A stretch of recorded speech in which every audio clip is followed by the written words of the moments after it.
Intervalo, 21 horas, voltamos, gente.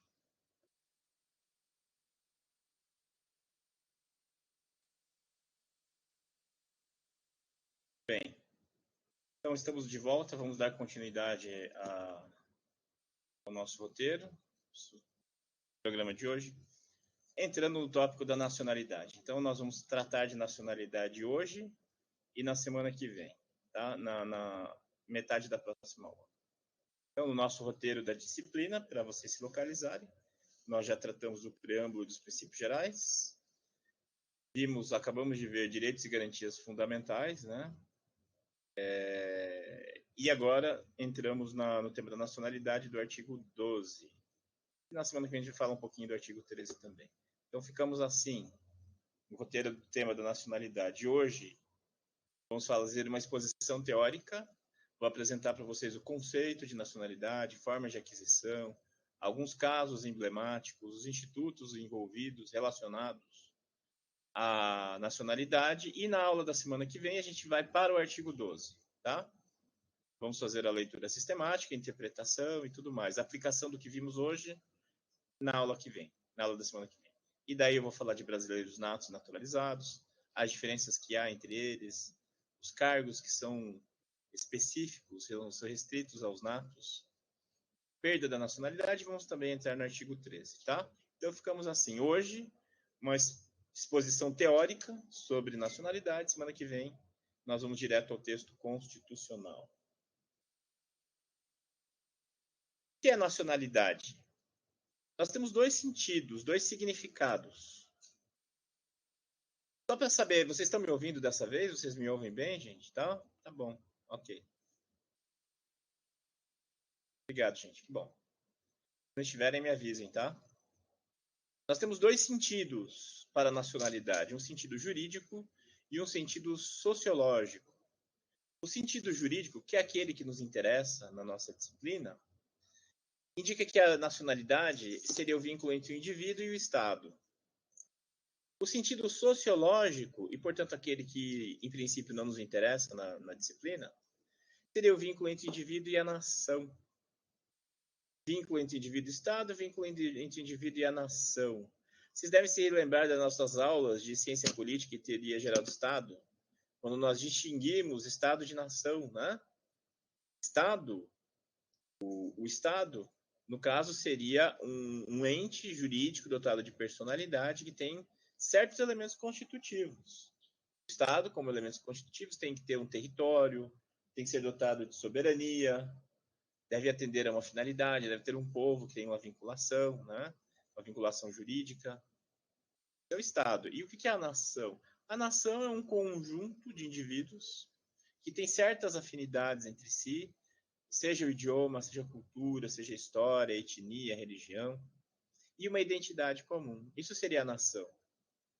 Então, em sociologia se usa o termo nacionalidade para se referir ao vínculo do indivíduo com a nação. Aqui, para nós, quando nós falamos nacionalidade, nacionalidade é o vínculo do indivíduo com o Estado, tá? Eu faço essa advertência porque vocês talvez encontrem textos, leiam por aí em jornal ou em textos sociológicos, e podem ficar em dúvida com relação ao que eu estou falando. Por exemplo, quando se fala em nacionalidade catalã. Nacionalidade catalã. Como vocês sabem, a gente mencionou nas nossas aulas de ciência política, não existe um país chamado Catalunha. A Catalunha é parte da Espanha.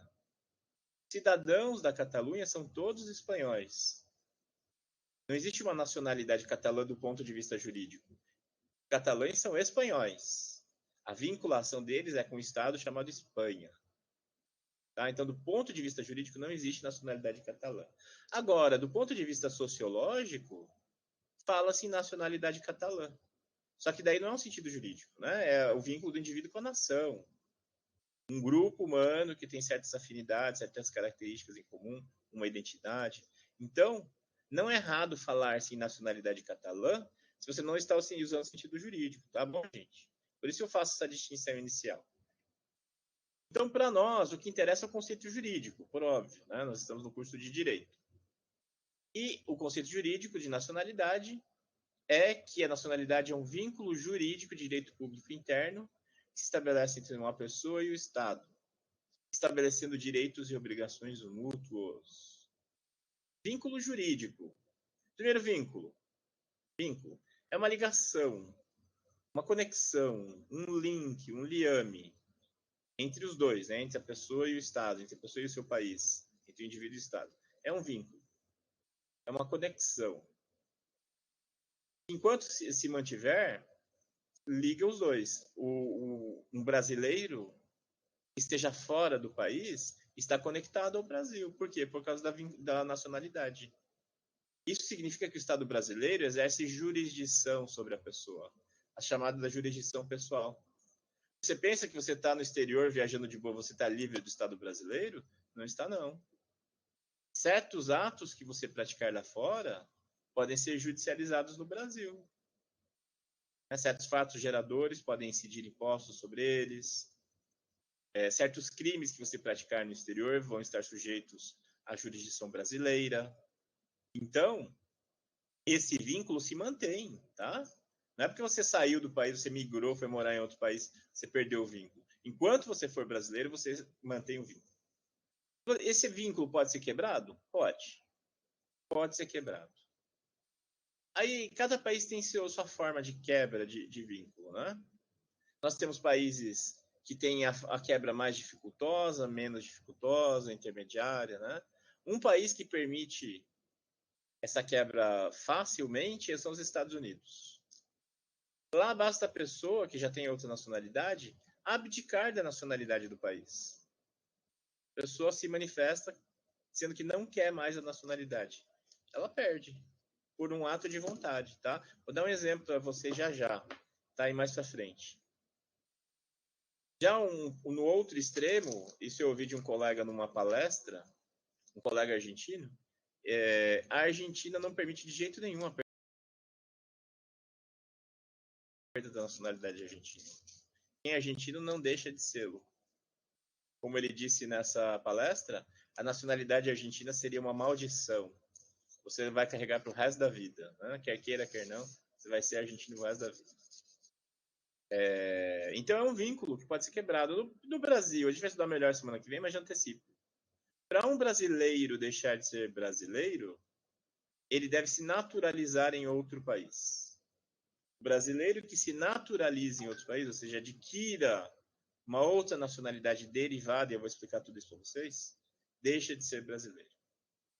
É um vínculo jurídico estabelecido com base na lei e não com base em relações sociais, de parentesco, cívicos, nada disso, afetivos. É um vínculo jurídico estabelecido com base na lei, a legislação interna. De direito público interno, direito público, porque é o Estado que regula, interno, porque embora o Brasil esteja vinculado a normas internacionais, basicamente ele tem uma legislação sobre isso e é ela que importa. E cada país tem a sua, né? Cada país determina a quem atribuir a sua nacionalidade e de quem retirar a nacionalidade. E se estabelece entre uma pessoa e o Estado, como dizíamos, né? E gera direitos e obrigações mútuos. Sendo brasileiros, nós temos deveres para com o Estado brasileiro. Declarar imposto de renda, pagar impostos, cumprir a lei, votar. Aqui no Brasil nós temos o voto obrigatório. É um dos dois únicos países do Ocidente que tem o voto obrigatório. Em todos os demais o voto é facultativo. Só o Brasil e a Áustria.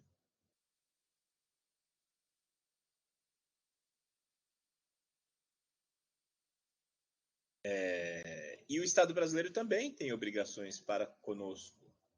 Por exemplo, garantir os direitos fundamentais, dar proteção no exterior, né, entre outras obrigações. Alguns institutos relacionados à nacionalidade. Polipatria é o caso do indivíduo que tem várias nacionalidades. Polipatria é o indivíduo, por algum motivo, adquiriu várias nacionalidades. Seja de maneira originária, seja de maneira derivada. Quer dizer, seja com o nascimento, ele nasceu já com direito a várias nacionalidades, seja porque ele foi adquirindo ao longo da vida outras nacionalidades. É possível. Tudo bem. Só é preciso verificar se a legislação dos países envolvidos admite essa aquisição, para ver se existe a chamada compatibilidade legal. Por exemplo, o Paraguai não admite dupla nacionalidade senão com Colômbia e Espanha. É isso mesmo. Um paraguaio não pode ser paraguai brasileiro. Isso choca muita gente quando eu falo, mas é isso mesmo. A legislação paraguaia não permite. Não permite. Ou é só brasileiro ou só paraguaio, do ponto de vista da legislação paraguaia. Do ponto de vista da legislação brasileira, não há restrição, tá? Mas do ponto de vista da legislação paraguaia, há. E a legislação da Dinamarca? Eu sei da Dinamarca porque eu tive 2 clientes, um advogado, dois dinamarqueses que eram filhos, são filhos de brasileira, mãe brasileira e pai dinamarquês, nascidos na Dinamarca. E eles falavam português com a mãe, né? Falam com sotaque português, mas foram criados como dinamarqueses e tal. E daí eles têm família aqui em Foz e eles vinham visitar sempre a família e tal. E aí, quando eles já eram maiores de idade, eles tinham lá o começo dos 20 anos, eles vieram para o Brasil e resolveram ficar morando no Brasil. Eles estavam gostando muito de estar aqui e tal, então eles queriam a nacionalidade brasileira. Embora eles fossem filhos de mãe brasileira, eles eram apenas dinamarqueses. Aí eles me procuraram para adquirir a nacionalidade dinamarquesa. E daí eu expliquei, pesquisei e expliquei para eles, olha, do ponto de vista da lei brasileira não tem problema. Eles podem ser brasileiros e dinamarqueses. Mas do ponto de vista da legislação dinamarquesa, pelo que eu pesquisei, não era possível. A legislação da Dinamarca não permite dupla nacionalidade. Falei para eles, daí eles falaram, não, a gente sabe disso, mas a gente quer arriscar, a gente sabe de caso de outras pessoas que adquiriram outra nacionalidade e não aconteceu nada, então a gente quer correr o risco. Eu falei, tá bom, se vocês estão dispostos a correr o risco, eu fiz o meu papel. Então a gente foi lá e fez a petição e na Justiça Federal e eles adquiriram a nacionalidade brasileira. A gente chama de opção de nacionalidade. Fiquem tranquilos que a gente vai estudar isso melhor na aula da semana que vem. Então, para a polipatria, é preciso verificar se há compatibilidade da lei. Quando uma pessoa tem 2 nacionalidades, o nome técnico correto é dupla nacionalidade. Guardem isso, turma. Não é dupla cidadania, tá? Risquem do vocabulário de vocês dupla cidadania. É dupla nacionalidade. Cidadania, como vocês sabem, é o direito de participar na vida política de uma sociedade. Né? E é um dos direitos que vem com a nacionalidade. Pensem assim, ó. Existe um pacotão enorme de direitos chamado nacionalidade, e dentro desse pacote maior, existem vários pacotinhos, entre eles a cidadania. A cidadania é um dos direitos que vem com a nacionalidade. Então, quando você fala dupla cidadania, você está falando só de uma parte do que vem. O termo técnico é dupla nacionalidade. Apatridia ou apatria, mas hoje em dia a gente fala apatridia, que é o nome que aparece na lei de imigração, tá, gente? Até então, até a lei de imigração de 2017, a doutrina gostava de usar mais o termo apatria. Eu mesmo uso no meu livro apatria. Só que a lei de imigração passou a usar apatridia.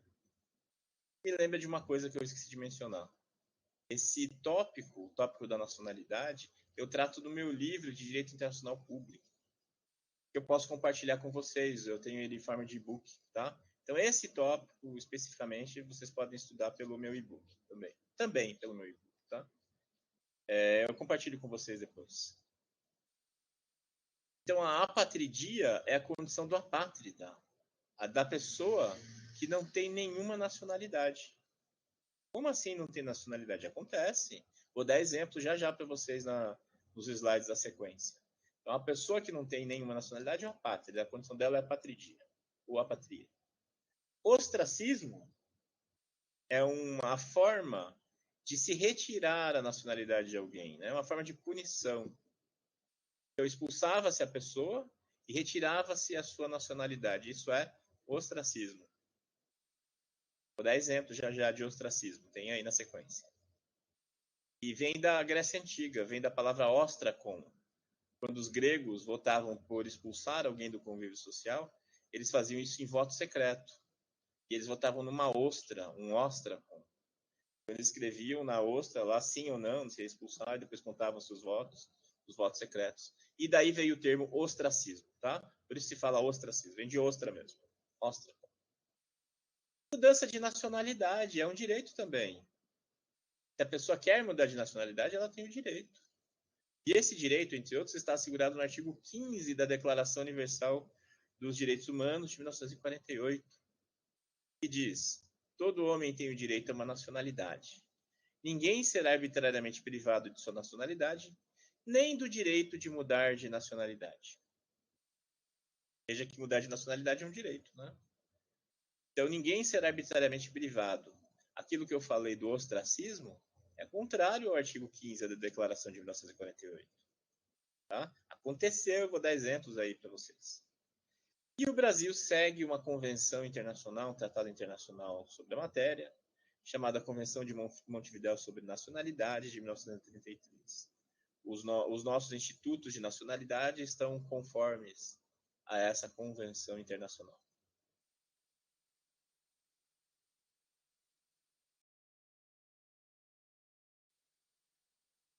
Alguns casos para ilustrar alguma dessas situações que eu mencionei.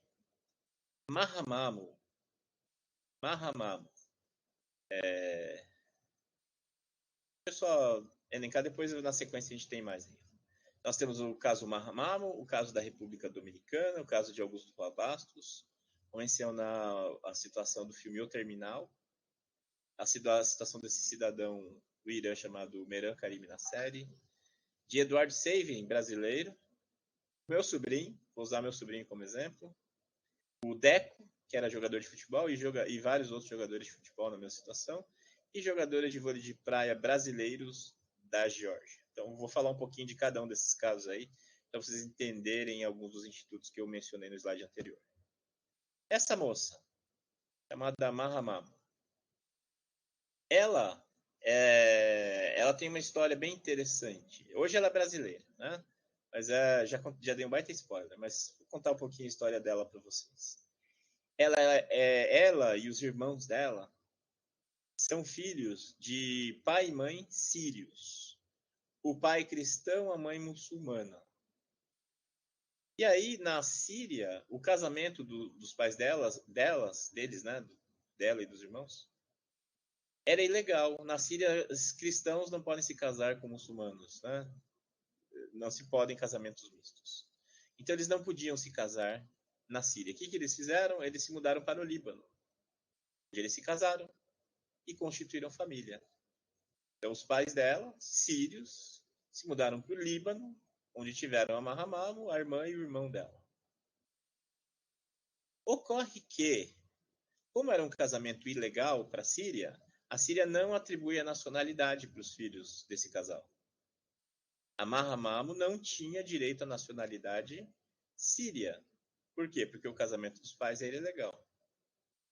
Por outro lado, o Líbano, país onde eles nasceram, a Mahamamo nasceu, não atribui a nacionalidade para quem nasce no seu território. Só atribui a nacionalidade libanesa para quem é descendente de libanês. E ela não é descendente de libanês, ela é descendente de sírios. Então, ela se tornou apátrida, ela nasceu apátrida.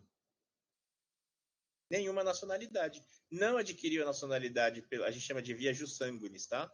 Já vamos falar um pouquinho mais. Não adquiriu a nacionalidade pela ascendência, via os pais, porque a Síria não considerava válido, legal, o casamento dos pais, e não adquiriu a nacionalidade do lugar onde ela nasceu, porque o lugar onde ela nasceu não atribui a nacionalidade chamada jus solis, conforme o lugar de nascimento. Então, nasceu apátrida.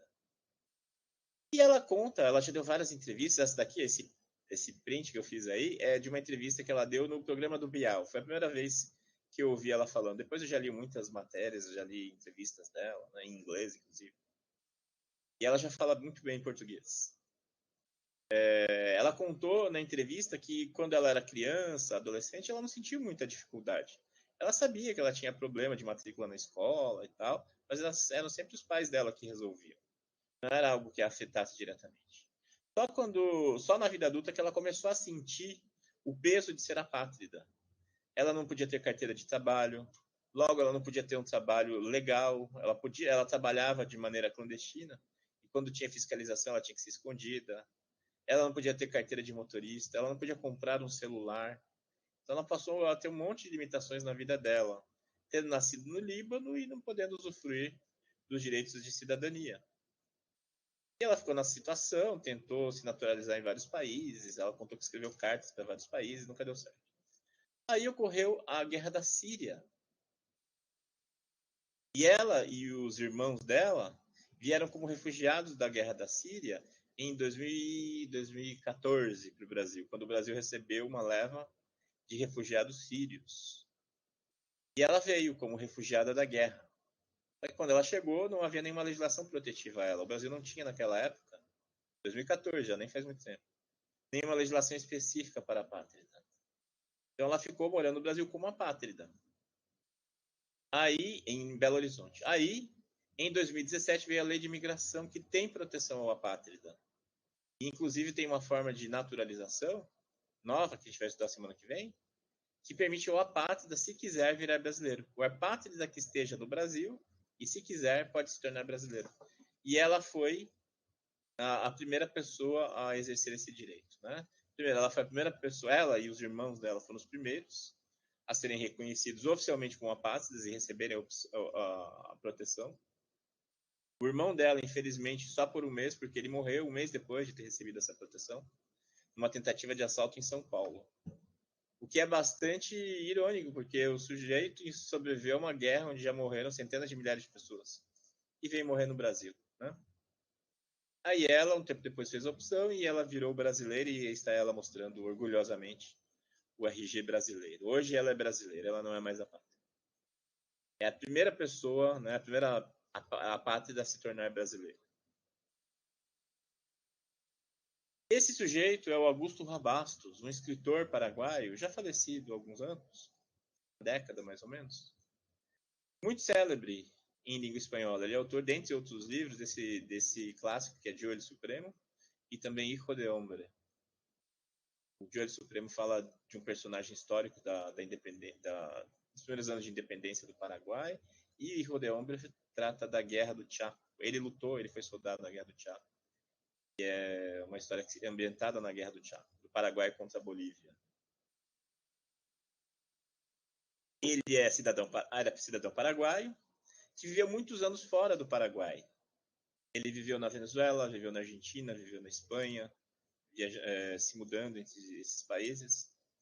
E aí, nos anos 70, o governante do Paraguai, o Alfredo Stroessner, convida Augusto Roa Bastos a retornar ao Paraguai. E retorna e é recebido com honras, né? Porém, ele, assim que chega, começa a tomar conhecimento da situação de direitos humanos no Paraguai, com perseguições políticas, desaparecimentos, tortura. E ele começa a divulgar, a fazer denúncias na imprensa internacional. O que o Stroessner fez? Expulsou Augusto Roa Bastos e retirou a sua nacionalidade. É o tal do ostracismo que eu havia dito. Ele não só foi expulso, como perdeu a sua nacionalidade. E o Augusto Roa Bastos, nas suas memórias, relata esse acontecimento. Ele dizia que, embora ele não tivesse sofrido violações físicas, não tivesse sido torturado, preso, né? Ele foi altamente violentado em termos psicológicos, em termos de direitos, porque ao deixar de ser paraguaio, ele não tinha mais uma identidade. Ele não podia mais se identificar como paraguaio. Ah, você é paraguaio, cadê seu passaporte? Não tinha. Se ele sofresse qualquer violação em seus direitos humanos em outros países, não teria quem zelasse por ele. Porque quem zela por você quando você está fora é o seu país. Se você sofre uma violação dos seus direitos humanos em algum outro país quando você está viajando, o Brasil vai se manifestar a respeito, vai tentar tutelar os seus direitos. Ele não tinha quem olhasse por ele. Então ele conta que, embora não fosse uma violência física, foi uma grande violência, sim, em seus direitos. E ele acabou se naturalizando espanhol. A Espanha ofereceu nacionalidade, ele virou espanhol. Então, uma tristeza. O maior escritor paraguaio de todos os tempos se tornou espanhol. Esse filme, vocês já assistiram, gente? O Terminal?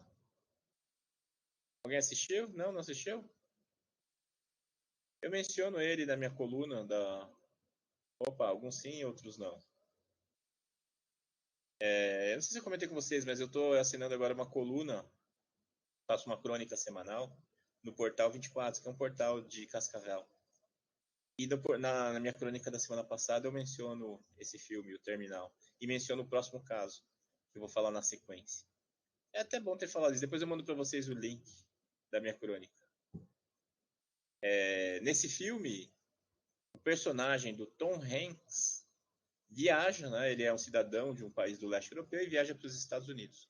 Quando ele chega no aeroporto de Nova York, o passaporte dele não é válido. E ele não pode entrar, ele tem que ficar morando no aeroporto. Né? Ele não quer voltar para o país, ele tinha ido fazer algumas coisas.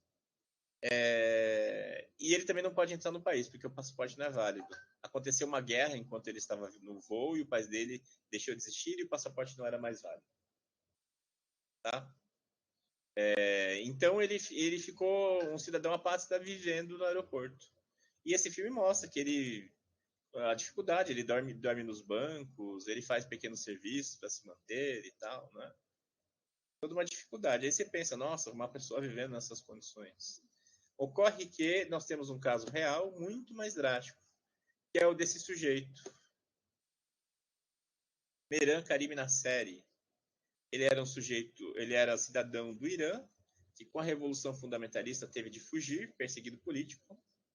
E aí ele passou por diversos países, ele não tinha mais o passaporte válido do Irã.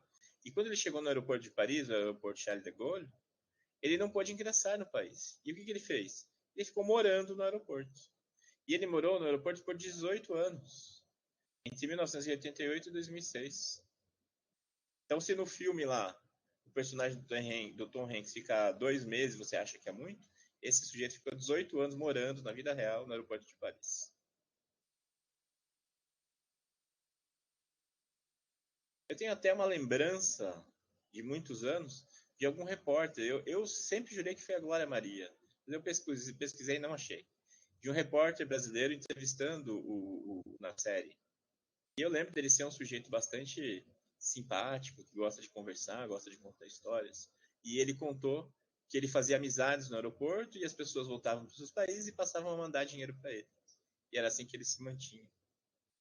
Dado curioso. Aí ele escreveu um livro, a autobiografia dele, que vendeu bem, ele ficou rico, pagou advogados e pôde entrar na França. Então hoje ele vive na França. Esse filme aí, vocês assistiram? A rede social? Não?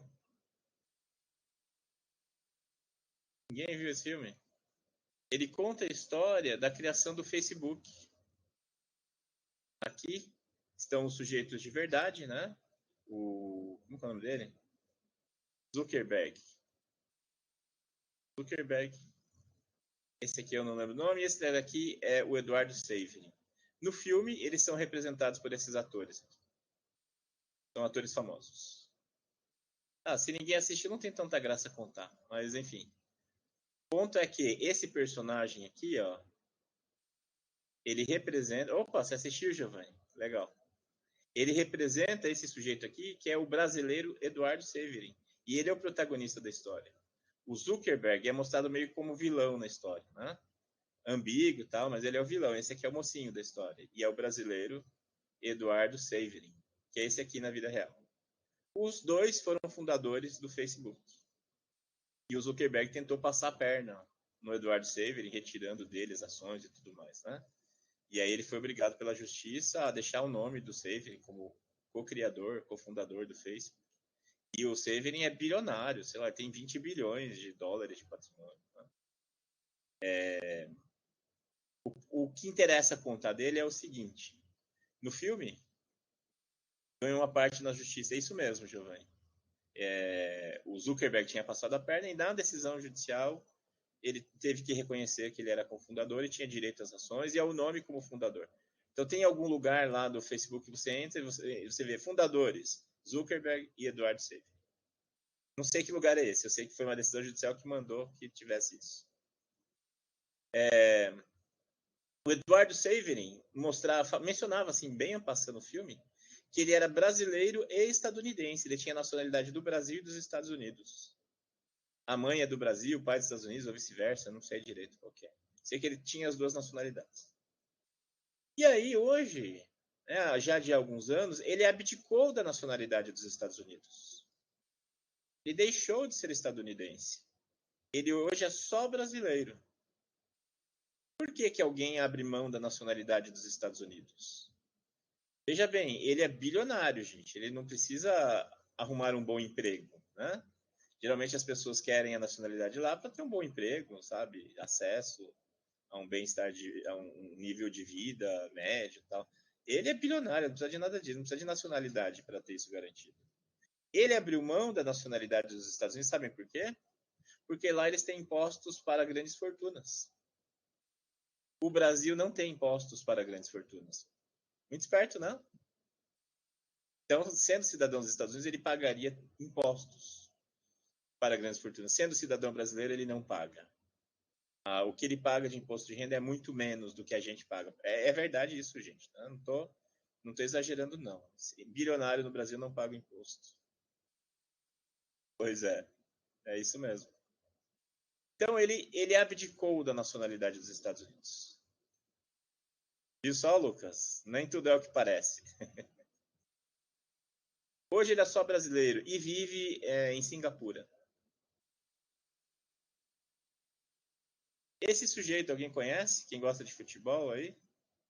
Quem é Giovanni? O Deco, o Lucas já respondeu. É o Deco. Deco, uma grande figura do futebol português. Artilheiro, né?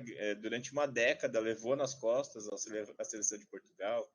Claro, isso antes do Cristiano Ronaldo, né? Junto com o... Esqueci do outro jogador lá, esqueci agora. Figo. Ele é da geração do Figo. Só que o Deco, originalmente, é brasileiro, nascido no Rio de Janeiro. Ele jogou no Fluminense, se não me engano, né? No início da carreira. Depois ele se trasladou para Portugal, onde jogou no time lá, se não me engano, no Porto. Ele jogou por alguns anos no Porto. No Corinthians também, é verdade, Lucas. E aí ofereceram para ele jogar pela seleção portuguesa de futebol. Daí ele falou: mas eu não sou português, eu sou brasileiro. Eu não tenho nenhum parente, não tenho nenhum ascendente português.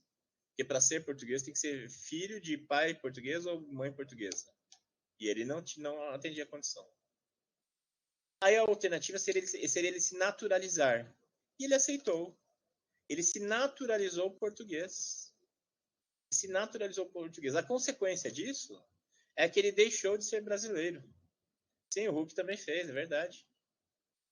Então, o Deco deixou de ser juridicamente brasileiro e virou cidadão português. Ele não pode acumular as duas, tá? Ele teve que se naturalizar português. Sumiu depois de jogar no Corinthians, mas o português não é brasileiro equiparado? Pode ser, nem sei se ele foi se equiparar, porque é uma opção que se faz, Lucas. O português que quer se equipara.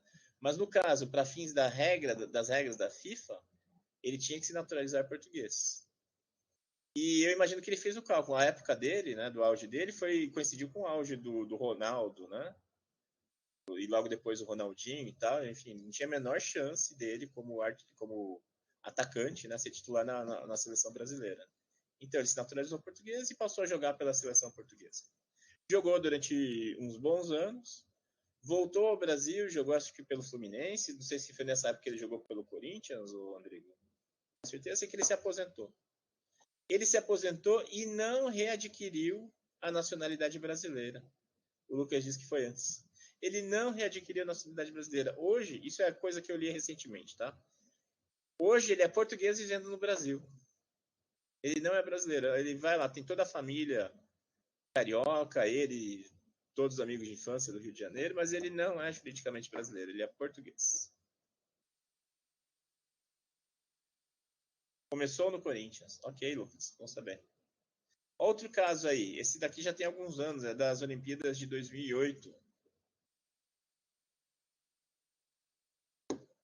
Dupla brasileira defenderá a Geórgia no vôlei de praia. Durante as Olimpíadas de 2008, aconteceu uma guerra entre a Geórgia e a Rússia. A Rússia invadiu a Geórgia. E bem quando eclodiu, era bem no meio das Olimpíadas, tinha um jogo de vôlei de praia marcado, né, para aquele dia lá, da Geórgia contra não sei quem. Aí eu lembro que foi toda a imprensa internacional lá para entrevistar os jogadores georgianos, querendo ver o que eles tinham a dizer sobre o conflito. E qual não foi a surpresa desses jornalistas ao descobrir que eles eram brasileiros representando a Geórgia? Eles não eram georgianos. E eram brasileiros que não tinham ascendência georgiana, não tinham pai, avô, bisavô, ninguém, que nunca tinham pisado na Geórgia e não tinham a menor pretensão de ir para a Geórgia por qualquer motivo. Eles tinham sido convocados por olheiros, assim, né, da Geórgia para representar o país nas Olimpíadas. Eles se naturalizaram georgianos, deixaram de ser brasileiros, sem nunca ter pisado na Geórgia para poder jogar as Olimpíadas, né? Representar um país nas Olimpíadas. Para países pequenininhos como a Geórgia, é uma forma barata de divulgar o país. Você põe lá alguém para jogar um esporte esdrúxulo, como esse, vôlei de praia, lá na Geórgia, nunca ninguém na vida deve ter jogado essa modalidade, né? Então é fácil identificar alguém que possa jogar, dar a nacionalidade para a pessoa e a pessoa vai jogar. Isso é uma forma de divulgação do país.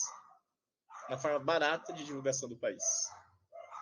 E foi assim, né? Aqui no Brasil a gente já sabia, porque já tinha sido divulgado antes. Mas eu lembro bem disso. A imprensa internacional se aglomerando lá na areia para poder entrevistar os jogadores georgianos e vem a descobrir que eles eram brasileiros. Pois bem, esses foram alguns casos que eu queria ter falado. Ah, tem o caso do meu sobrinho, não sei o que. Eu devia ter posto uma foto dele aí. O meu sobrinho, ele é neto de português. Vou contar a história. O avô dele, português, veio para o Brasil, teve um filho, que é o pai do meu sobrinho, né? Que se casou com a minha irmã e teve o meu sobrinho Gabriel. O meu sobrinho quer ser português. Ele quer adquirir a nacionalidade portuguesa. Só que a nacionalidade portuguesa só é atribuída a filhos de pai português ou mãe portuguesa. E ele não é filho nem de pai português nem de mãe portuguesa. Ele é neto de um avô português. Então, o meu sobrinho não tem direito à nacionalidade portuguesa. Qual seria a solução para ele adquirir a nacionalidade portuguesa? A solução seria fazer com que o pai dele adquirisse a nacionalidade portuguesa e daí ele poderia adquirir também, né? Foi a via que eu passei para ele e que ele está resolvendo, né? Está buscando aí ver como instrumentalizar isso. Então, só para ilustrar, ele não tem direito hoje, porque ele é neto. Mas a partir do momento que o pai dele adquirir o direito, ele passa a ter o direito também. Tem outros casos que estavam lá, mas acho que tem imagem mais para o fim, eu falo deles depois. Agora vamos falar da aquisição de nacionalidade. Então, a nacionalidade, como já vimos e assentamos, é o vínculo entre indivíduo e Estado. Esse vínculo é estabelecido em algum momento. E esse momento a gente chama de aquisição. Então, a forma que a nacionalidade ingressa no patrimônio jurídico de alguém. Nós temos, basicamente, duas formas de aquisição. A aquisição originária e a aquisição derivada da nacionalidade. Aquisição originária e aquisição derivada. A aquisição originária, eu vou preencher primeiro a tabelinha e depois eu volto explicando, tá? A aquisição originária pode se dar por dois sistemas. O sistema jus solis e o sistema jus sanguinis. Jus solis e jus sanguinis são expressões latinas que às vezes aparecem com o i no lugar do j. Isso é bem normal, né? Ius, jus é a mesma coisa. Em latim não existia j. J é uma invenção posterior. Ius, jus, nada mesmo. Às vezes aparece como ius soli, né, sem o s final. Temos variações aí. Já a aquisição derivada se dá também de duas maneiras. Por via da naturalização voluntária ou por via da naturalização compulsória. Naturalização, só para constar nesse momento, é o ato de mudar de nacionalidade, tá? O ato de adquirir uma nova nacionalidade. Então, vamos voltar explicando, né? Está preenchida a tabelinha, agora eu vou voltar explicando. A aquisição originária é aquela que se dá no momento do nascimento da pessoa. A pessoa nasce com direito à nacionalidade. No momento do nascimento. Não importa se a pessoa vai exercer o direito ali naquele momento ou mais tarde, né? O que importa aqui é que ela nasceu com direito a determinada nacionalidade. Depois eu vou voltar dando exemplos para deixar mais claro do que eu estou falando. Então, a aquisição originária se dá com o nascimento. E a aquisição derivada? A aquisição derivada se dá em qualquer momento da vida posterior ao nascimento. Seja criança, seja recém-nascido, seja adulto, seja na terceira idade. Se a pessoa adquiriu em algum momento diferente do nascimento, é aquisição derivada, tá? Aquisição originária, a pessoa nasceu com direito à nacionalidade. Aquisição derivada, a pessoa em algum momento da vida adquiriu o direito àquela nacionalidade.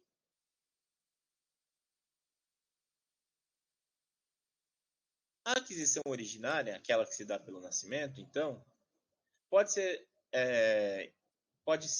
estabelecida por dois sistemas, ou pela via jus solis ou pela via jus sanguinis.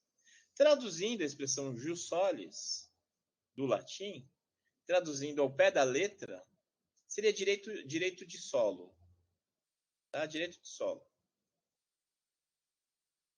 Quer dizer, nasceu no solo? A gente pode interpretar dessa maneira, mas o critério não é o solo, o critério é jurisdição territorial. É isso que eu pus aí em vermelho, tá? Só para esclarecer do que eu estou falando.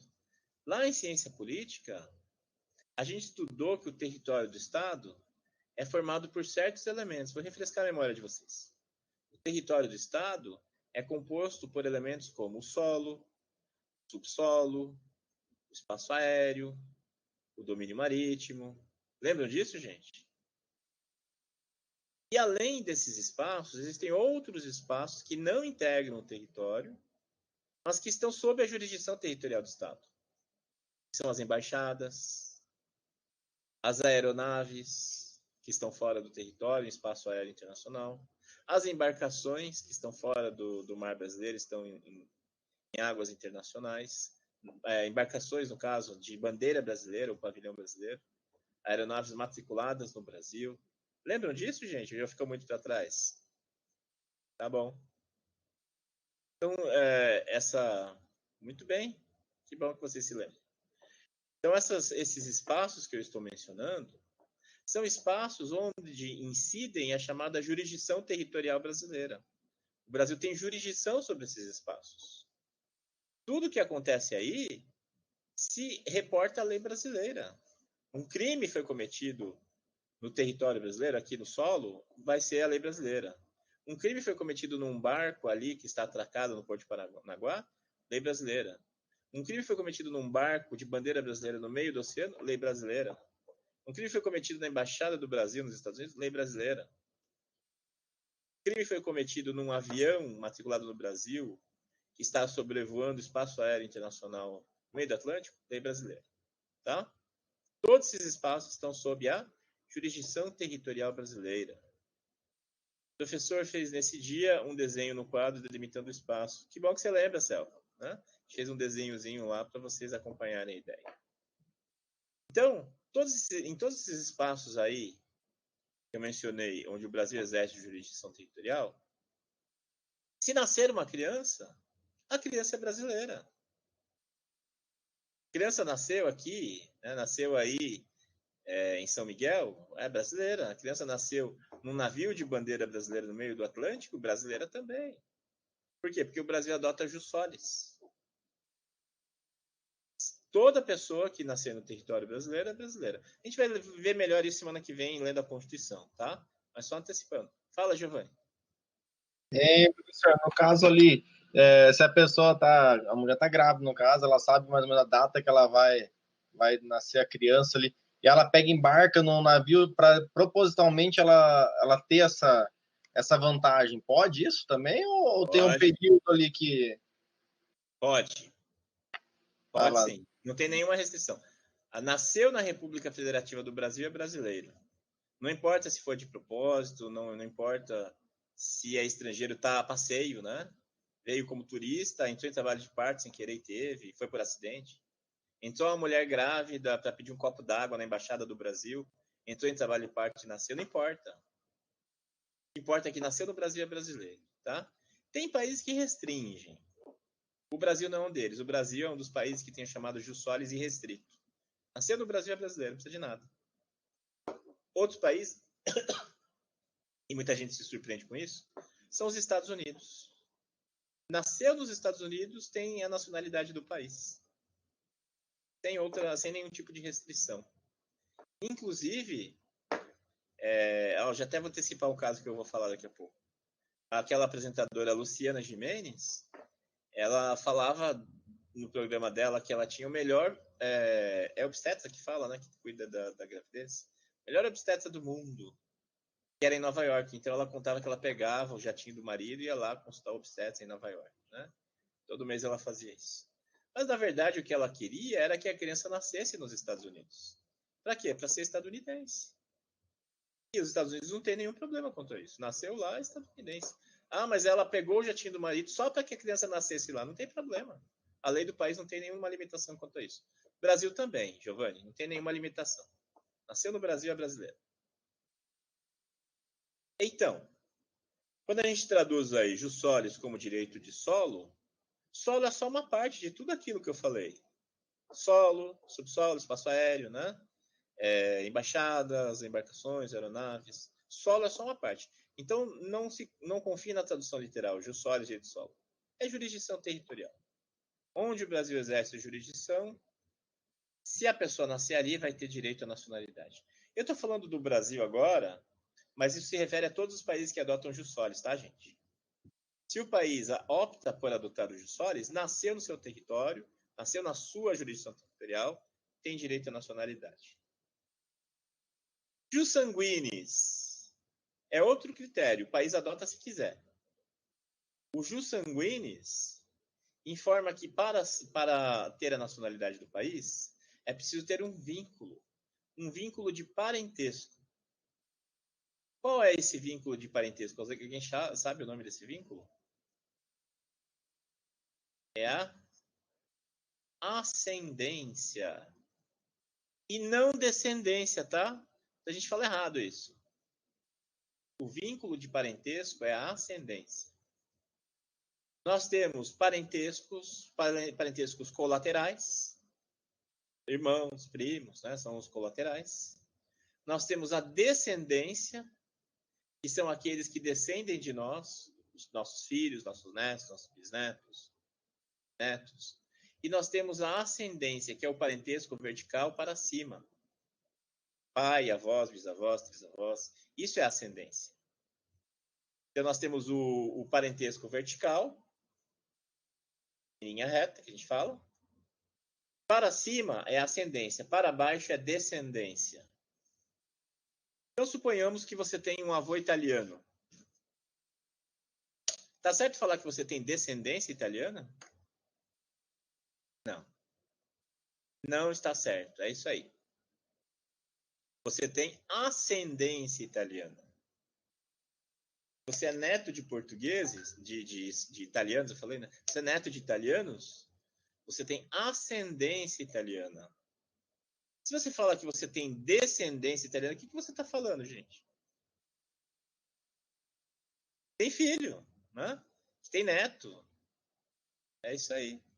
Então, quando a pessoa fala que tem descendência italiana, ela está dizendo que tem filho. Né? Pode ser que seja, mas geralmente ela está falando errado. Então, a pessoa que tem um avô português, um avô italiano, tem que falar que tem ascendência italiana ou que é descendente de italiano. Pegaram um detalhe aí, gente? Ou é ascendente... falei errado. Ou tem ascendência italiana ou é descendente de italiano. Só não pode falar que tem descendência italiana, porque aí estaria errado. Então, o vínculo para o jus sanguinis é a ascendência. Quando o país adota o jus sanguinis, ele está dizendo o seguinte: eu atribuo a minha nacionalidade para quem tem ascendência. O país tem que ter um pai, ou mãe, ou avô e avó, ou bisavós, ou os dois, ou só um dos dois, né? Para ter o direito à nacionalidade. Quantos graus? Aí cada país vai definir quantos graus. 1 grau, só para vocês entenderem, 1 grau é o que liga você aos seus pais, é 1 grau. Ou para os filhos, né? Você, seus filhos é 1 grau, você para os seus pais 1 grau. Os seus avós são 2 graus. Assim se conta. De você para o seu irmão são 2 graus. Você conta assim, ó, de você para o seu pai, do seu pai e sua mãe, e deles para o seu irmão. São 2 graus que separam você do seu primo. Essa história de primo de segundo grau não existe. Todo primo é de pelo menos 4 graus de distância. Que é de você para o seu pai ou sua mãe, daí para os avós, aí para os pais dele e para ele. São 4 graus. Isso é algo que vocês vão estudar em direito de família, tá? Então, os países que adotam jus sanguíneo estão falando assim, precisa ter ascendência. Se não tiver ascendência, não tem direito à nacionalidade. Digamos que eu tenho um tio-avô italiano. Eu tenho direito à nacionalidade italiana, gente? Tenho um tio-avô? Não. Porque ele é meu colateral. Só se eu tiver avô ou avó. Agora, tio-avô? Né? Não. É colateral. Tá lá para cima, mas ele tá pro lado. Então tem que estar na linha reta. Então, quantos graus? Aí cada país vai dizer. Alguns põem maior número de graus, outros menos. Sem ter lido a Constituição, que é o que a gente vai fazer a semana que vem, quantos graus de ascendência vocês acham que o Brasil adota? Porque eu já digo para vocês, o Brasil adota o jus solis e o jus sanguinis. O Brasil adota os dois. Quantos graus de ascendência vocês acham que o Brasil exige? 4? Até 4? Giovanni está chutando. Vamos ver o que o Lucas vai mencionar aí. Se alguém mais tiver alguma ideia? É 3. Só vamos ver o que o Giovanni está teclando aí. Andrigo põe 2. No fim, todos são brasileiros. Não é tão assim irrestrito assim, não, Giovanni. É 1 grau que o Brasil adota. 1 grau. Para ser brasileiro, nascido no exterior, tá? Estamos falando de nascidos no exterior. Para ser brasileiro nascido no exterior, tem que ser filho de brasileiro ou brasileira. Não pode ser neto, não pode ser bisneto. É só filho de brasileiro ou brasileira. Sabe o que eu falei do meu sobrinho de Portugal? Do Brasil é a mesma coisa. Então, quem é neto de brasileiro nascido no exterior não tem direito à nacionalidade brasileira. Tem que ser filho. Tá? É 1 grau. Isso está no artigo 12, no caput. A gente vai ver semana que vem. E tem países que determinam que tem que ser os dois, o pai e a mãe. Tem que ser os dois, o pai e a mãe. O Bahrein e o Catar determinam que para ter a nacionalidade desses países, né? Vamos pegar só um deles para não confundir. O Catar, que é o país onde vai ser a próxima Copa do Mundo, se não me engano. O Catar determina que para ter a nacionalidade do país, tem que ser filho do pai e da mãe. Se for casado com um estrangeiro, o filho não tem direito à nacionalidade do Catar. Tá? É um país pequenininho e muito rico, muito rico em petróleo. Eles preservam lá a sua nacionalidade. É isso. O Brasil não. O Brasil a gente vai ver ou o pai ou a mãe. Ou o pai ou a mãe. Pois bem, nós temos esses dois critérios, o jus solis e o jus sanguinis. O jus solis e o jus sanguinis. Cada país escolhe qual dos dois adotar ou se os dois. O Brasil hoje adota os dois. Adota os dois critérios. Os países da Europa, em regra, adotam só o jus sanguinis. Sanguinis, perdão.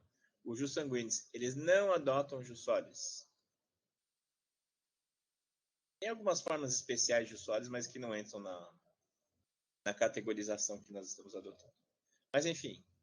de maneira muito ampla, gente, os países europeus só adotam jus sanguinis, não adotam jus solis. Os países das Américas, originalmente, adotavam jus solis e, em algum momento, passaram a adotar também o jus sanguinis. Hoje, todos os países das Américas adotam os dois, tá? Por que isso? Eu vou explicar para vocês, alegoricamente, para vocês entenderem de onde vem essa lógica. Os países das Américas, o Brasil incluído, eram países que, quando se tornaram independentes, precisavam de imigrantes. O Brasil era um país, né, um país com território muito amplo e que tinha uma baixa densidade demográfica, muito pouco povoado. Então, o Brasil passou a incentivar a imigração, a vinda de europeus para cá. No final do século XIX, começo do século XX, vieram muitos italianos, muitos espanhóis, muitos portugueses, vieram depois japoneses, vieram ucranianos, poloneses, alemães, né? Migraram com incentivos para o Brasil. E uma forma de atrair e de naturalizar essa comunidade seria atribuindo a nacionalidade. Muitos que vinham não queriam se tornar brasileiros de cara. Mas o legislador da época determinou o seguinte: os filhos desses imigrantes seriam brasileiros. Os imigrantes em si não seriam, mas os filhos deles seriam. E no espaço de uma geração isso muda a demografia, né? Então os filhos passavam a ser brasileiros. Então o Brasil e os nossos vizinhos adotaram o jus solis como uma maneira de criar uma comunidade nacional. Tá? E é por isso que os países que recebem ou receberam muitos imigrantes tradicionalmente adotam o jus solis. Já os países que historicamente enviaram muitos imigrantes, eles adotam jus sanguinis. Primeiro, eles não adotam jus solis, os países europeus, vamos falar dos europeus, porque eles sempre tiveram muitas guerras, muitas rivalidades entre eles. Então, eles, para se manterem coesos, eles dificultavam que estrangeiros tivessem nacionalidade. Só quem era filho, né, tinha ascendência local, tinha o direito. E aí esses países, alguns países passaram a dar vários graus de ascendência para incentivar a migração de pessoas para outros países. Vamos pegar o caso da Itália. A Itália, no final do século XIX, segunda metade do século XIX, era um país muito pobre, era um país miserável. E a Europa inteira estava com essa característica, porque a Europa, o continente europeu passou por praticamente um século sem grandes guerras. E as guerras napoleônicas e a Primeira Guerra Mundial, praticamente não houve conflitos, né? Tirando um ou outro episódio, como a Guerra Franco-Prussiana, mas não houve guerras. O que isso tem a ver? Isso tem a ver que a guerra, gente, é chato falar isso, mas a guerra é uma forma de controle demográfico. E aí, a Europa passou por uma explosão demográfica, muita gente, muito pobre, muito miserável, sem emprego para todo mundo, sem ocupação, né? E aí esses países, entre eles a Itália, passaram a incentivar a migração de seus nacionais. É a forma de exportação do problema, exporta, né, pessoas como solução aí a essa explosão demográfica. Países que tinham colônias mandavam o excedente populacional para as colônias. A Inglaterra fez isso, Portugal fez isso, a Espanha fez isso, a França fez isso. A Itália não tinha colônias. A Itália não tinha para onde mandar. O que ela fez? Ela incentivou a migração para o Brasil e para os Estados Unidos, basicamente. E para a Argentina também. Então, o próprio governo italiano incentivou a migração, pagou passagem, deu dinheiro para a pessoa, né? Fez acordo com o Brasil para ter terras aqui quando chegassem. O que representa até uma certa injustiça social. Porque com a Lei Áurea, os escravos foram libertados, mas não adquiriram terras, enquanto estrangeiros que recém chegavam ganhavam terras. Então, isso é um dos cernes da nossa injustiça social, que perdura até hoje. Mas, enfim, o governo italiano incentivava a migração dos seus nacionais para o Brasil, para os Estados Unidos, para a Itália. E uma das maneiras de incentivar a migração era ampliando o número de graus de ascendência. Acompanhe o raciocínio. A pessoa falava assim, não sei se eu vou, não sei se eu não vou, não sei se eu fico aqui. E o governo da Itália, vai que eu pago sua passagem.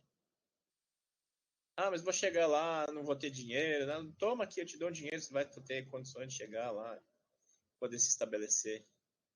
Ah, mas e se eu quiser voltar, né? Se não der certo? Sim, você tem o direito, você vai ter o direito garantido de voltar, ó. Tem uma lei aqui para isso. Ah, mas se o meu filho quiser voltar um dia e tal, sim, vamos garantir para ele a nacionalidade, ele pode voltar se quiser. Mas se o meu neto, mas se o meu bisneto, sim, tá aqui, ó. Quantos graus de ascendência você quiser? 5 graus. O que mais você quer para ir embora, né? Fazendo uma alegoria e brincando com isso, foi mais ou menos isso que aconteceu, gente, né?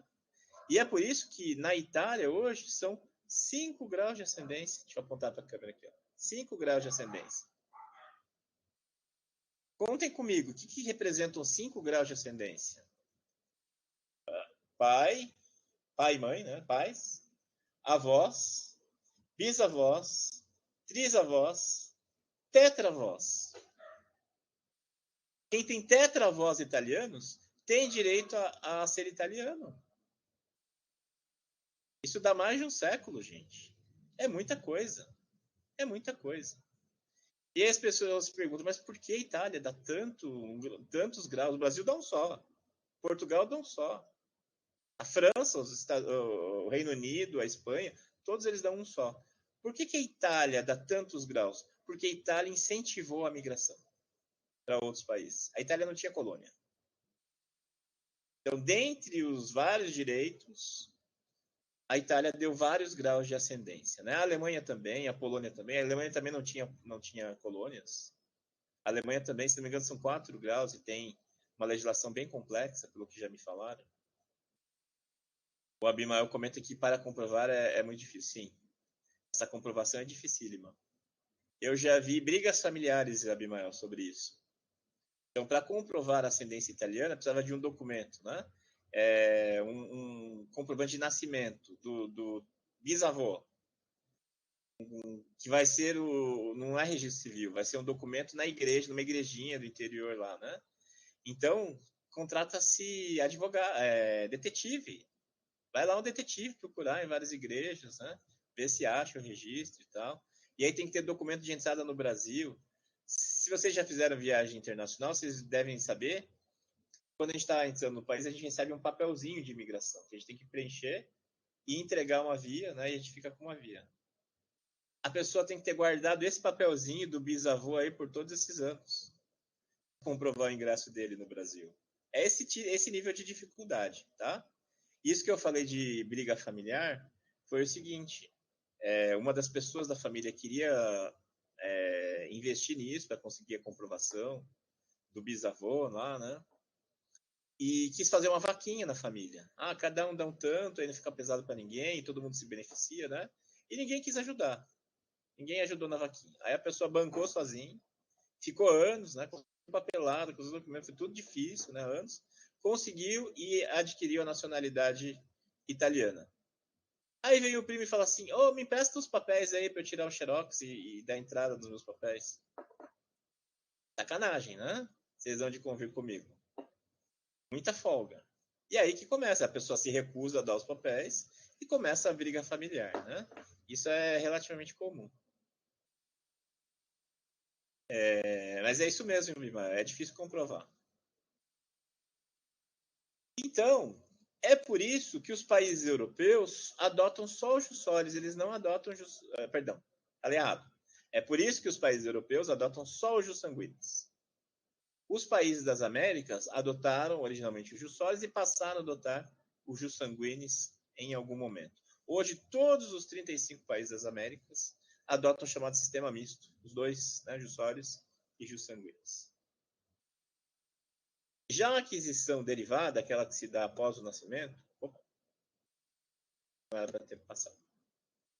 Pode se dar por meio da naturalização voluntária ou naturalização compulsória. Após o nascimento, qualquer momento da vida, tá, gente? O exemplo, a escritora Clarice Lispector. A Clarice Lispector nasceu na Ucrânia. Ela nasceu na Ucrânia, na pais ucranianos, que migraram para o Brasil quando ela tinha 2 meses de idade. Então ela veio com 2 meses de idade para o Brasil. Logo, ela não era brasileira. Ela se naturalizou mais tarde. E ela, nos seus escritos, ela lamenta que por apenas 2 meses ela não pudesse ser plenamente brasileira. ela era brasileira naturalizada, ela não era brasileira nata. Tá? Embora ela tenha vindo com 2 meses de idade, ela não tem nenhuma lembrança da Ucrânia. Então, naturalização voluntária. A pessoa, então, adquire em algum momento da vida. A Clarice Lispector foi aos 2 meses de idade. Outras pessoas podem ser na vida adulta, né? Não tem limite para isso. A voluntária é quando a pessoa, por vontade própria, adquire a nacionalidade, e a compulsória é quando a pessoa é obrigada a adquirir a nacionalidade. Obrigada. Como assim obrigada? Tem vários motivos. O país onde a pessoa quer estar determina que para ficar lá tem que se naturalizar. Isso é naturalização compulsória ou obrigatória.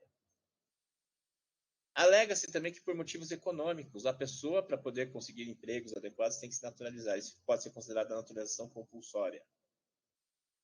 O Brasil já fez naturalização compulsória em milhares de pessoas no passado, em 2 momentos do passado. Tá? Mas foram situações muito particulares. Deixa eu ver se estão aqui. Talvez esteja no próximo slide, daí eu falo um pouco melhor. Aqui alguns detalhes daqueles conceitos do esqueminha. A aquisição originária se dá com o nascimento. O jus solis leva em consideração o local de nascimento, ou seja, a jurisdição territorial, incluindo também embaixadas, embarcações e aeronaves. Embarcações com o pavilhão do país e aeronaves com a matrícula no país. O jus sanguinis leva em consideração a ascendência e a nacionalidade dos ascendentes. Tem essa questão de países exportadores e importadores de imigrantes, que já falei. E a questão também da quantidade de graus de ascendência. Isso decorre da política migratória de países com colônias e sem colônias. Jus solis irrestrito. Aquilo que eu dizia, acho que foi para você, né, Giovanni, que não há problema nascer no Brasil porque a pessoa quis vir para cá para ter filho. O Brasil é um dos países que adotam o jus solis irrestrito. Então, concedem a nacionalidade a qualquer pessoa nascida em seu território. São cerca de 30 países. Antigua e Barbuda, Argentina, Barbados, Belize, Brasil, Canadá, Chad, Chile, Cuba, Dominica, Equador, El Salvador, Estados Unidos. Olha os Estados Unidos aí. Fiji, Granada, Guatemala, Guiana, Honduras, Jamaica, Lesoto, México, Paquistão, Panamá, Paraguai, Peru, São Cristóvão e Neves, Santa Lúcia, São Vicente de Granadinas, Uruguai e Venezuela. Vejam que vários dessa lista são latino-americanos. Não por acaso. Então, nasceu no território do país, tem a nacionalidade do país. O Brasil está nessa lista, mas o Brasil tem uma restriçãozinha assim. Filhos de diplomatas brasileiros não têm direito à nacionalidade brasileira, tá, gente? Filhos de diplomatas estrangeiros a serviço de seu país não têm direito à nacionalidade brasileira. Mas tranquilo que isso é tópico da semana que vem, tá? Eu só estou dando spoiler. Já o jus solis condicional é quando se concede a nacionalidade a indivíduos nascidos em seu território sob a condição de que preencham determinados critérios, como condição migratória regular. A República Dominicana é um desses países. E aí eu vou contar a historinha do que aconteceu na República Dominicana para vocês entenderem.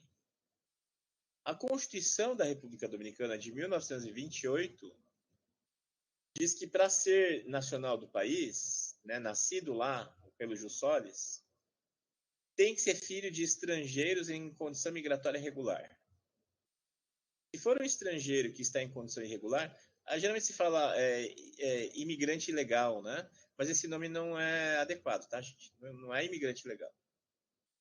É imigrante em condição migratória irregular. Não pode dizer que a pessoa é ilegal. A existência dela é ilegal. A existência dela é contrária à lei. É muito forte isso. Ela está numa situação irregular em relação à legislação, tá? Condição migratória irregular. Esse é o termo técnico correto, não imigrante ilegal.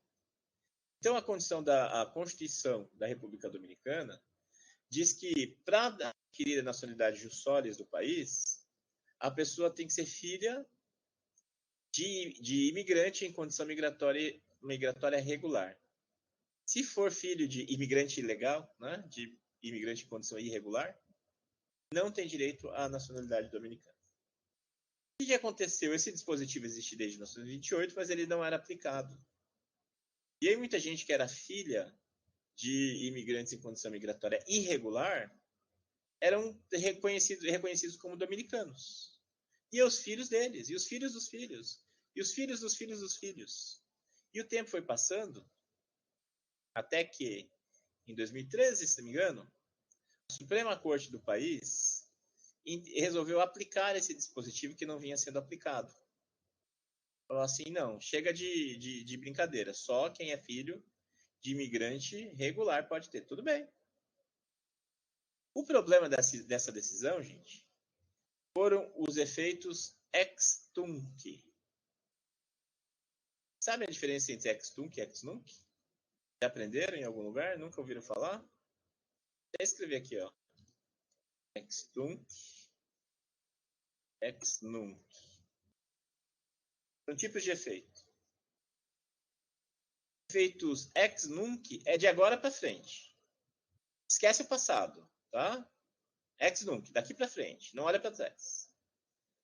Ex tunc, como o Lucas diz, é o que retroage, é o que vai lá para trás numa data específica e vem todo aquele período até o momento atual e daqui para frente. Então é isso mesmo. Efeitos ex nunc não retroagem, é daqui para frente. Efeitos ex tunc retroagem até o momento no passado para frente. Tá? Vamos fazer uma linha reta aqui, ó. Peraí. Começa aqui, ó, dois momentos. Então, retroage e tudo que aconteceu nesse intervalo aqui vai ser revisto, e daí para frente. O problema dessa decisão da República Dominicana, da Suprema Corte deles, é que a decisão retroagiu a 1928, gente. Efeitos ex tunc até 1928, a partir de 1928. Significa que todo mundo que nasceu depois de 1928 e tinha um ascendente em condição migratória irregular não adquiriu nacionalidade dominicana. E esse problema se transfere aos filhos e aos netos e aos bisnetos. O resultado é que 250 mil pessoas perderam a nacionalidade da República Dominicana. Tem ideia do que é isso, gente? 250 mil pessoas? Por conta de uma canetada da Suprema Corte? Imaginem, sei lá, o Fux dá lá uma decisão da Suprema Corte, lá no nosso Supremo, no STF, e nós aqui deixamos de ser brasileiros. É mais ou menos isso. Senhor Giovanni, desculpa aí, você não é mais brasileiro. Aí o Giovanni fala assim, ó, mas eu paguei impostos. O Ricardo fala, mas eu torci pelo Brasil na Copa. Eu comprei, né, a camiseta da seleção e tal. Não importa, você não é mais brasileiro. Ah, mas eu sempre achei que eu fosse. Não, desculpa, você não é mais, não. Foi o que aconteceu lá, gente, né? A pessoa passa a vida toda e de repente dizem para ela que ela não é mais cidadã do país. É o que aconteceu na República Dominicana. Então eu estou dando esse exemplo para mostrar que é um país que tem jus solis condicional. Não é só nascer. Tem que nascer e atender a certas condições da legislação. E o Brasil? O Brasil não atribui a filhos de pais estrangeiros que estejam não atribui a nacionalidade a filhos de pais estrangeiros que estejam a serviço do seu país. Filhos diplomatas, basicamente, tá? Filhos de diplomatas estrangeiros. Ó a Luciana Gimenez aí, ó. Caso Luciana Gimenez. Caso Cláudia Cristina Sobral Herrick, foi extraditada em 2018. De uma cidadã taiwanesa que teve bebê durante um voo. A Luciana Gimenez aí, né? Ela teve o filho número 1 com um cantor britânico chamado Mick Jagger. Vocês sabem disso, gente? É cultura inútil. Mas serve para as aulas. Ela teve um filho com o Mick Jagger, nascido no Rio de Janeiro. Ela, nacionalidade brasileira, Mick Jagger, nacionalidade britânica. Criança nascida no Rio de Janeiro. Pergunto, qual é a nacionalidade jus solis desse filho número 1? Respondam aí, por gentileza. Brasileiro? Isso aí. Jus solis brasileira. Qual é a nacionalidade jus sanguinis materno dessa criança? Brasileira também. E qual é a nacionalidade jus sanguinis paterna dessa criança? Britânica. Britânica. essa criança tem direito a 2 nacionalidades. O filho número 1 é brasileiro e britânico. Ele poderia ter ainda uma terceira nacionalidade, né? Se a criança tivesse nascido na Argentina, ela poderia ter a nacionalidade argentina ainda. Seria brasileira, britânica e argentina. Olha só que interessante. Embora argentino e britânico seja meio auto-excludente, né? Por causa da questão das Malvinas. Mas, enfim. É uma criança com dupla nacionalidade. Ela nasceu com direito a 2 nacionalidades. Com certeza mais que todos nós, Giovanni. E ela teve um filho número 2, com o dono da Rede TV, um carequinha lá da Rede TV, que eu não sei o nome. Cara também milionário, né? Soube fichar ela, né? No caso, ela teve um filho com o dono da Rede TV. O filho,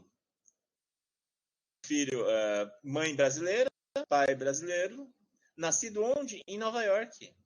Lembram? Ela tinha esqueço o nome, obstetra. Obstetra em Nova York. Pergunto a vocês, qual a nacionalidade jus sanguinis materna dessa criança? Brasileiro? Brasileira. Jus sanguinis paterna dessa criança? Brasileiro também. Brasileira também. E jus solis? Americano. Justamente. Nacionalidade dos Estados Unidos. Também dupla nacionalidade. Nesse caso, pelo jus solis. No caso do filho número 1, por causa do jus sanguinis paterno. Vai ter outra nacionalidade. Então, ela tem 2 filhos com dupla nacionalidade. Ela está montando a ONU em casa, né? Mas eu até entendo a perspectiva dela. Ela viu assim, o meu primeiro filho tem 2 nacionalidades. O segundo filho não vai ter 2, então ela deu o jeito dela, né? Deu os pulos dela para que o outro filho tivesse dupla nacionalidade também, né? Deu um jeito da criança nascer lá em Nova York. Faz sentido, eu faria o mesmo.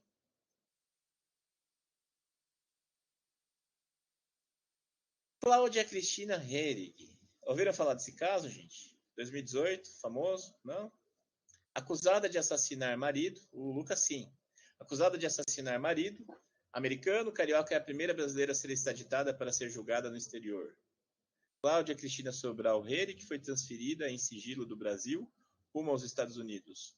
O cumprimento de pena nos Estados Unidos foi possível porque ela havia adotado cidadania americana anos antes do crime do qual é acusada. Não é cidadania, hein, gente? É nacionalidade, né? Como eu falei para vocês. É linguagem jornalística. Linguagem técnica deveria ser nacionalidade. O que aconteceu? Ela migrou para os Estados Unidos, trabalhava lá, tinha um emprego e tal, e se casou com um cidadão dos Estados Unidos, um ex-militar. Ela matou o sujeito e fugiu para o Brasil, né? Só que antes dela fazer isso, ela se naturalizou nos Estados Unidos. Ela matou o sujeito e fugiu para o Brasil, e aqui ela estabeleceu uma nova vida, uma nova família, casou de novo, né? Fez um escritório de contabilidade, teve filhos, e ficou aqui mais de 10 anos vivendo de boa. Aí, quando os Estados Unidos tiveram conhecimento de que ela estava aqui, pediram a extradição dela. A extradição foi analisada pelo STF, que é a competência do Supremo, e o STF concedeu a extradição dela. A Constituição fala que brasileiros não serão extraditados em nenhuma circunstância. Só brasileiros naturalizados em 2 circunstâncias que a gente vai ver semana que vem. Ocorre que ela deixou de ser brasileira quando ela se naturalizou lá. Foi isso que o Supremo entendeu. Ela se naturalizou e deixou de ser brasileira, por isso ela pode ser extraditada. O advogado dela alegou que foi uma naturalização compulsória. A Constituição, artigo 12, a gente vai ler semana que vem, diz que se foi obrigado a se naturalizar, a pessoa não deixa de ser brasileira. E o argumento era que ela foi obrigada a se naturalizar, naturalização compulsória, por questões econômicas, para poder ter emprego. Só que o Supremo não comprou o argumento e concedeu a extradição dela.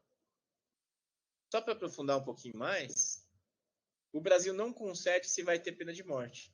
E ela matou o sujeito em Ohio, um estado que tem pena de morte. Então, os Estados Unidos assumiram um compromisso com o Brasil de comutar a pena restritiva de liberdade, ou seja, não condená-la à pena de morte.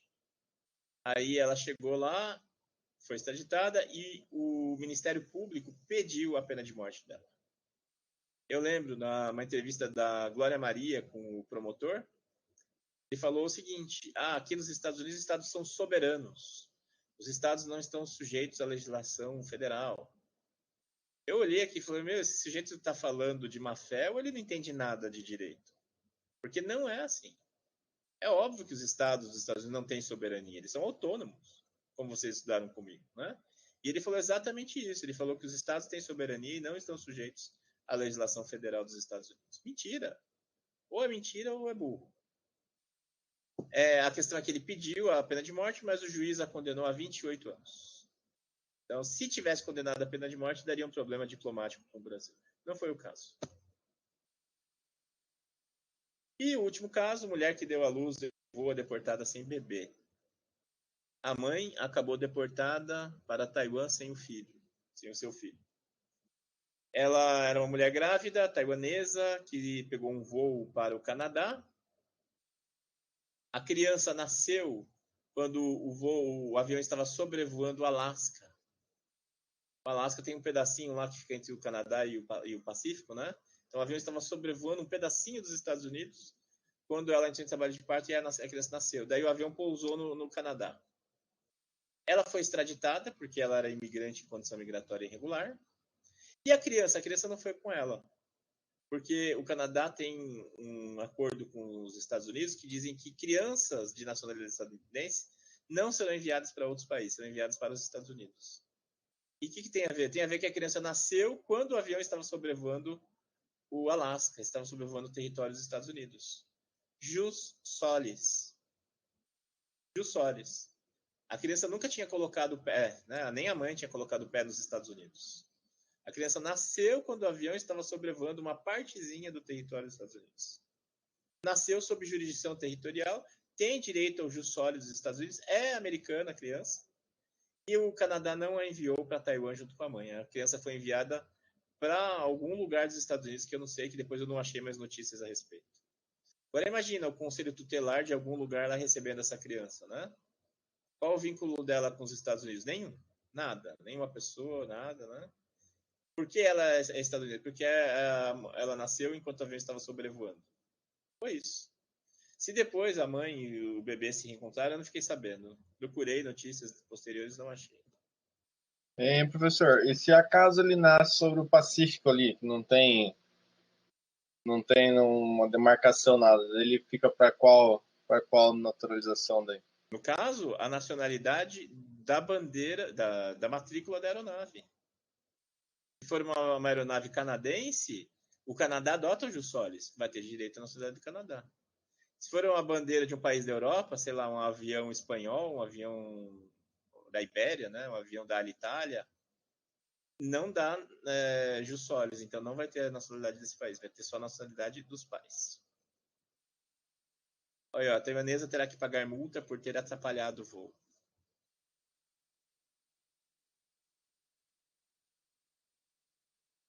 Aqui a naturalização compulsória, a Constituição do Império determinou que todos os nascidos em Portugal que estivessem no Brasil na época da independência se tornavam brasileiros, é a naturalização compulsória.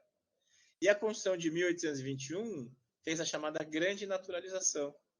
Todos os estrangeiros, olha o artigo 69, os estrangeiros que achando-se no Brasil aos 15 de novembro de 1889, proclamação da República, não declararem dentro em 6 meses, depois de entrada em vigor da Constituição, o ânimo de conservar a nacionalidade de origem, né? Esses serão cidadãos brasileiros. Então, como a gente interpreta isso? Todos os estrangeiros que estavam no Brasil viravam brasileiros automaticamente, em 6 meses, a menos que fossem em cartório e declarar que não queriam. Vocês acham que muita gente foi ao cartório declarar? Imaginem, assim, uma sociedade rural, com meios de comunicação precários, estrangeiros que não dominavam português, pouca gente ficou sabendo. Pouquíssimas pessoas foram até o cartório dizendo que não queriam virar brasileiros. E aí muitas dessas pessoas, mais tarde, quando foram ver a questão de documentação e tal, descobriram que tinham virado brasileiros e nem sabiam, né? Foram surpreendidos com isso. Isso foi uma forma de naturalização compulsória. O Brasil fez isso 2 vezes, com milhares de pessoas. Naturalização compulsória. Depois disso, o Brasil não fez mais. Hoje isso é considerado um mecanismo antidemocrático. Mas à época fazia seu sentido, né? É uma questão histórica. Vamos pular isso aqui, daí questão. Vou deixar para fazer essa questão na semana que vem. Vou encerrar aqui. Vou fazer a chamada, a gente encerra, gente.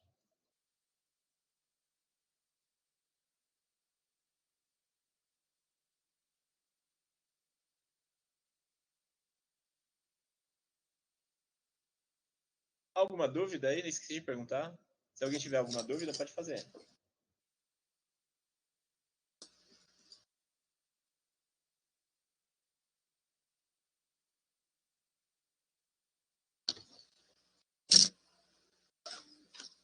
Bem, a chamada então. Abimael. Presente. Ok. Aldair. Presente. Ana Caroline. Não está? Andressa. Não? Andrigo. Presente. Daniela. Não? Diogo. Não está o Diogo. Eduardo. Um pouco. Elvis. Presente. Olha. Franciele.